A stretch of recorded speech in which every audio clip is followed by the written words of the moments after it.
Have you ever felt like you're stuck in a loop of your own mind? You wake up in the morning with your chest already tight. Before the day even begins, your thoughts are racing. What if something goes wrong? What if I mess up? What if I never figure this out? You try to calm down. Maybe you meditate. Maybe you've tried breathing exercises, mantras, even cold showers. For a while, it helps. But then, without warning, anxiety slips back in like a shadow you just can't shake. If that sounds familiar, you're not alone. Many of us spend years searching for a way out of anxiety, looking for that one trick, that perfect routine, that final answer. But what if anxiety isn't something to eliminate? What if it's not the enemy? What if anxiety is a messenger? A sacred signal? A whisper from your inner world that something inside you is ready to be seen, really seen, for the first time. That's the shift I want to invite you into today. Because maybe the problem isn't that you haven't tried hard enough to fix your anxiety. Maybe the real invitation is to meet it differently, to stop resisting, and start listening. There's a deeper path. One that doesn't push fear away, but walks with it. One that doesn't shame you for your panic or restlessness, but welcomes it like a long-lost friend with a story to tell. This path has been walked for over 2,500 years. And it's rooted in the timeless wisdom of Buddhist philosophy. In today's video, we're going to explore 10 transformative insights drawn from Buddhist teachings and mindfulness practice, not to manage anxiety in the traditional sense, but to relate to it with clarity, compassion, and deep inner strength. Because here's something most self-help advice never tells you. You don't need to fight your anxiety to be free. You don't need to be fearless to feel peace. You simply need to learn a new way of seeing, one where anxiety becomes less of a threat and more of a teacher. In Buddhist thought, suffering, including anxiety, is not a flaw in your character. It's not a mistake. It's a doorway. A signal that something within you is asking to awaken. So instead of asking, how do I get rid of this anxiety? What if we asked, what is it trying to show me? What part of me needs love, not control? What happens when I stop running and start listening? This shift from resistance to awareness, this turn from control to curiosity, is the beginning of real healing. And it's not always easy. But it is profoundly freeing. Over the next few chapters, we'll walk through 10 inner understandings, 10 perspectives, that can turn your anxious mind into sacred ground. These aren't quick fixes. They are not tricks. They are deeper than that. They are invitations to become more whole. Because maybe your anxiety doesn't mean something's wrong with you.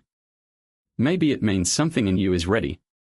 So if you're tired of battling your own mind, if you've done the breathing, the journaling, the late-night Googling, and you still feel like there's a part of you waiting to be understood, then take a breath. You're not broken.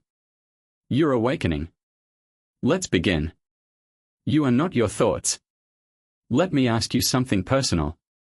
When was the last time your mind told you something harsh, maybe something like, you're failing? You're not enough. You're never going to get it right. And in that moment, did you believe it? Most of us do. Because when a thought shows up in our head, especially a loud, emotional one, it feels like truth. It feels like us. But here's a gentle but powerful truth: you are not your thoughts. That might sound strange at first. I mean, if we are not our thoughts, then who are we? But pause with me here. Picture your thoughts like clouds drifting through the sky. Some are light and harmless. Others feel like storm clouds, dark, heavy, full of fear. But the sky itself, the sky is not the clouds. It holds them, yes, but it isn't them. You are the sky, not the weather. This shift in perspective might sound small, but it can change your life. Let me tell you about Eva. Eva is 76 years old. A few years ago, she started waking up every morning with a heavy sense of dread. Her thoughts would go like this: you're alone. You're old. You're useless. And for a long time, she believed every word. Until one day, during a mindfulness group at her local library, someone handed her a small sticky note that said, "This is just a thought. It is not me." That sentence changed everything for her. She started writing it down every morning. Whenever a dark thought appeared, she'd take a breath and say to herself, that's just a thought. Not the truth. Not who I am. And slowly, something in her softened. The storm still came, but she wasn't standing in the middle of it anymore. She could step back, watch the clouds pass, and wait for the light to return. In Buddhism, this is called a non-identification. It's the practice of noticing your thoughts without becoming them. Instead of being the anger, you see the anger. Instead of being the fear, you observe the fear. It's a practice, simple, but not easy. Because the mind is convincing. It's been rehearsing these lines for years. But just because a thought is loud doesn't make it true. Think of it this way: if a radio in the background is playing a sad song, does that mean your life is sad? No. You can listen without dancing to its tune. You can change the channel. You can even turn the volume down. And when you start to separate who you are from what your mind says, something beautiful happens. You begin to find peace not because the mind is quiet, but because you're no longer trapped inside it. There's a beautiful quote in Buddhist teaching that says, "Let go a little and you'll find a little peace. Let go completely and you'll be free." It's not about pushing thoughts away or pretending they are not there. It's about letting them float in and float out, without chasing them or pushing against them. Like watching birds fly across the horizon, you don't need to follow them to understand their beauty. Just watch. Just be. So the next time your mind throws a storm at you, the what ifs, the not enoughs, the you should have known betters, try what Eva did. Take a breath. Place your hand on your heart. And whisper gently, "This is just a thought. It is not me." Over time, that whisper becomes a knowing. That knowing becomes freedom. And that freedom, that's where healing begins. Coming home to the present with mindfulness. What if the peace you've been searching for isn't somewhere out there, but right here, in this very breath? So many of us are haunted by the past or pulled into the future. We replay old mistakes, anticipate worst-case scenarios, and try to control 100 things at once. Anxiety thrives in this split. It lives in the gap between where you are and where your mind wants to be. But there's a doorway out of that spiral. A practice so simple, it's often overlooked. It's called mindfulness. Now, I know that word gets tossed around a lot: apps, books, Instagram quotes, but let's bring it back to something real. Something alive. Something that can actually change the way you live. Mindfulness doesn't mean pushing thoughts away or emptying your mind. It simply means returning. Coming back to this moment, fully. With your breath.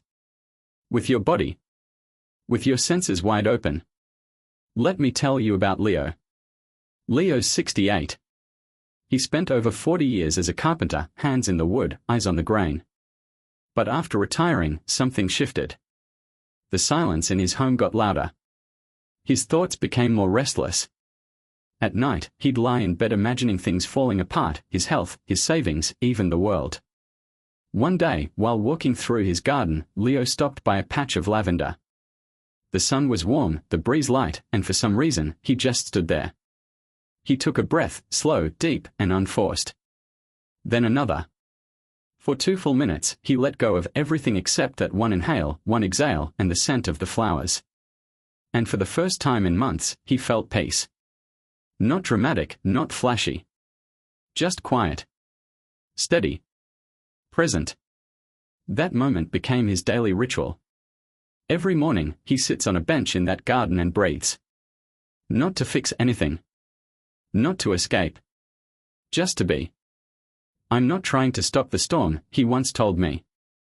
"I'm just remembering I'm not the storm." Mindfulness does that.